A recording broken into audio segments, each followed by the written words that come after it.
Semuanya, anak kelas 12 AK dan juga TKJ.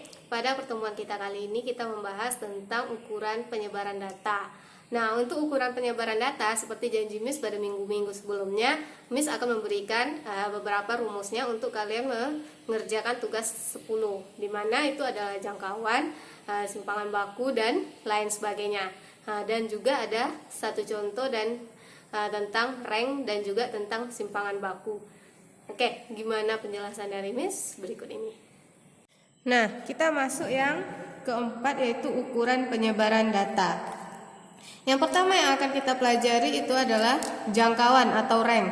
Nah, ini artinya adalah selisih datum besar dengan datum yang kecil.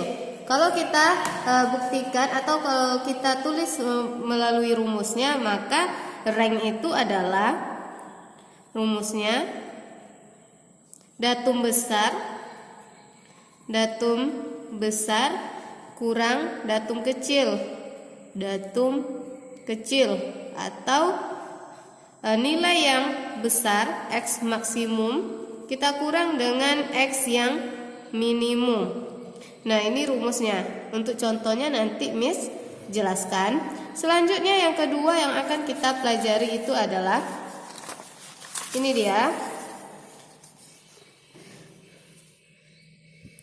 simpangan rata-rata. Nah, ini dia simpangan rata-rata. Kalau kita simbolkan dia berarti adalah SR.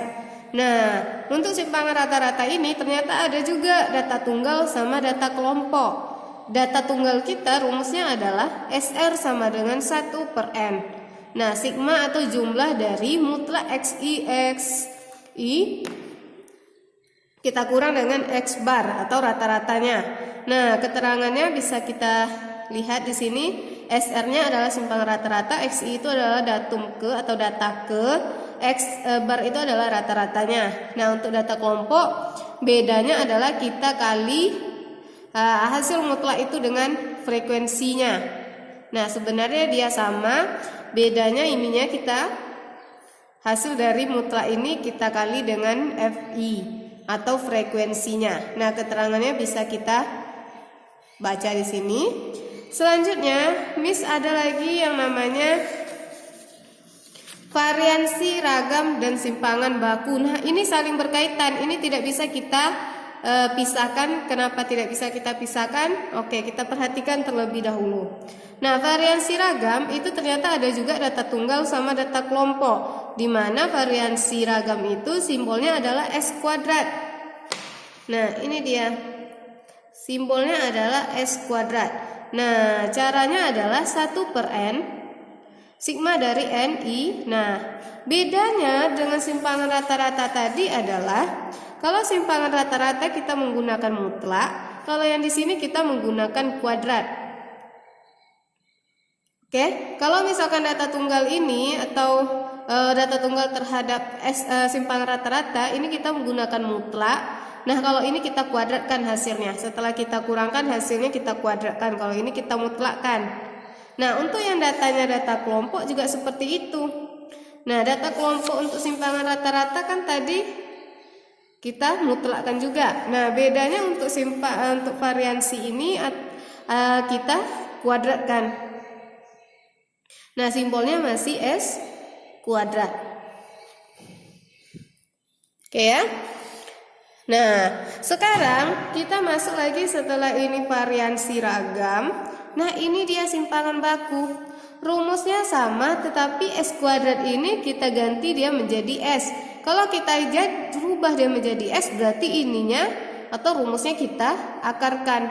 Nah, atau tidak seperti ini. Jika kita udah dapat hasil ini, kalau kita mau mencari, misalkan S kuadrat kita dapatnya 24.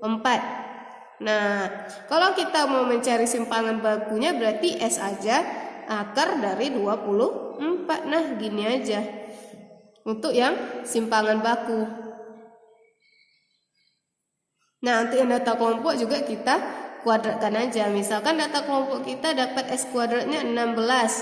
Berarti S-nya saja atau simpangan bakunya aja berarti 4. Nah, gitu. Karena dia 16 itu bisa kita akarkan. Nah, hasilnya adalah 4. Kalau ini kan akar 24 nggak ada, makanya tetap aja akar 24 gitu. Ini contoh aja pemisalan. Nah, keterangannya bisa kita baca sendiri. K itu adalah banyak kelas. Biasanya K itu banyak kelas. Kalau kita belajar kuartil itu biasanya P. Nah, pemisalan simbolnya saja berbeda nggak apa-apa. Mau kita tulis P, mau kita tulis K itu sama aja. Habis itu yang keempat ada lagi tentang angka baku. Nah, angka baku itu disebut juga dengan nilai standar. Nah, rumus yang kita gunakan adalah Z sama dengan XI dikurang X bar per S. Dengan Z-nya itu adalah angka baku, XI itu adalah nilai datum, dan bisa dibaca selanjutnya. Oke, biasanya untuk angka baku ini soalnya cerita. Jadi dia tidak ada yang namanya untuk tunggal atau kelompok itu tidak ada. Jadi dia semuanya adalah soal cerita. Sebenarnya ada untuk data yang seperti biasa tapi jarang kali kita temui. Biasanya lebih sering kita temui itu adalah soalnya soal cerita, karena bisa langsung kita substitusikan ke rumus. Kalau tidak kita substitusikan ke rumus, nanti kita harus mencari nilai S terlebih dahulu. Nah, agak lama mencari X barnya terlebih dahulu dalam suatu data. Nah, jadi kalau misalkan datanya ada data tunggal, mau datanya data kelompok, kalau kita mau mencari angka bakunya seperti ini. Nah, berarti kalau kita mau mencari S-nya seperti yang tadi, menggunakan akar tadi, panjang lagi caranya. Mencari X barnya lagi terlebih dahulu panjang, makanya lebih banyak soalnya itu adalah soal cerita, udah diketahui langsung S-nya, udah diketahui langsung X barnya. Baiklah, kita kembali ke yang pertama, yaitu adalah jangkauan atau rank tadi. Nah, tadi udah Miss jelasin X max dikurang nilai maksimum dikurang nilai minimum. Kita langsung ke contoh. Nah, contoh Miss adalah 20, 30, 60, 56, 40, 35. Jangkauan kita. Berarti kalau misalkan seperti ini kita urutkan terlebih dahulu, maka dia jadinya 20, 30, ini jawab ya. 20, 30, 35 dulu, 40, 56 dan 60. Nah, setelah kita dapat, berarti langsung aja rank kita. Nilai yang terbesar 60, nilai yang terkecil 20. Jadi 60 kurang 20 hasilnya 40. Nah, gini aja untuk yang rank. Kalau misalkan datanya data kelompok, berarti langsung aja yang terbesar yang di bawah dikurangkan dengan yang terkecil, seperti itu. Oke, sekarang kita masuk contoh yang materi kita yang kedua itu simpangan rata-rata atau SR. Nah, berarti yang pertama yang kita bahas itu adalah data tunggal. Miss berikan contoh ada 6, 4, 8, 10, 11, 10 dan 7. Maka di sini Miss buat atau kita jawab. Sebenarnya ini mau diurutkan mau tidak ini nggak masalah, tetapi lebih bagus kita urutkan terlebih dahulu supaya enak dilihat. Maka urutannya adalah 4, 6, 7, 8, 10, 10, 11. Jadi 1, 2, 3, 4, 5, 6, 7. 1, 2, 3, 4, 5, 6, 7. Oke, udah selesai kita urutkan. Sekarang katanya rumusnya adalah SR kita adalah setengah 1 per N kita ini 7. Tuh 2, 3, 4, 5, 6, 7. Berarti ini 7. Terus katanya sigma dari jumlah mutlak XI dikurang X bar. Nah, berarti yang harus kita cari terlebih dahulu adalah X barnya. Berarti ini kita tangguhkan terlebih dahulu. Kita selesaikan dulu nanti.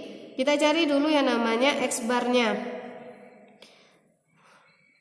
Nah, berarti kalau kita mau mencari X bar itu kan artinya rata-rata. Maka 4 ditambah 6 tambah 7 tambah 8 tambah 10 tambah 10 tambah 11 per 7. Maka hasilnya 56 per 7, 8. Oke, 8 dia. Maka kita harus mencari dulu satu-satu. Jumlah dari ini kan artinya jumlah. Maka di sini kita cari mutlaknya, jumlah dari seluruhnya. Maka mutlak dari 4 dikurang rata-rata. Nah, kita tambah karena dia jumlah, berarti kita tambah. Habis itu 6 kurang 8 kita mutlakkan. Habis itu 7 kurang 8 kita mutlakkan. Habis itu 10 kurang 8 ditambah 10 kurang 8. Maka ini tambah 11. Nah, ini dia. Maka di sini 11 kurang 8. Nah, selanjutnya karena ini jumlah seluruhnya, kita selesaikan menjadi 4 dikurang 8 hasilnya berapa? 4 min 4 mutlak ditambah 6 kurang 8 negatif 2 dimutlakkan ditambah negatif 1 kita mutlakkan ditambah 2 ditambah 10 kurang 8 juga 2 ditambah 11 kurang 8 hasilnya 3. Nah, karena dia mutlak itu kan artinya yang negatif kita jadikan positif. Maka di sini 4 ditambah 2 ditambah 1 ditambah 2 tambah 2 tambah 3. Nah, hasilnya sama dengan berapa?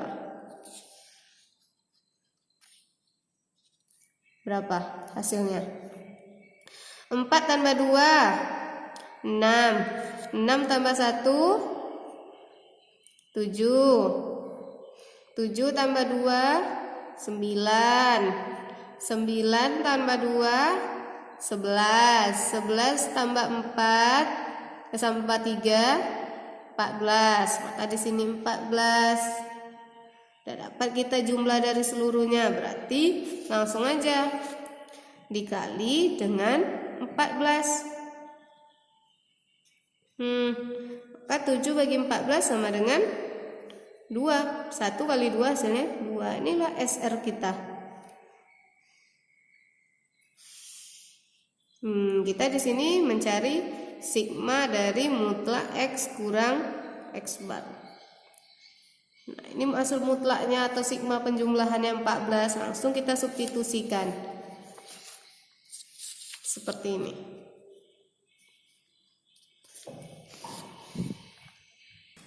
Nah, itu dia penjelasan dari Miss tentang rumus-rumusnya dan juga beberapa contohnya. Jika ada yang mau ditanyakan, boleh nanti melalui aplikasi Zoom-nya atau juga melalui kolom komentarnya. Jangan lupa dicatat ya, Nak ya. Terima kasih. Goodbye.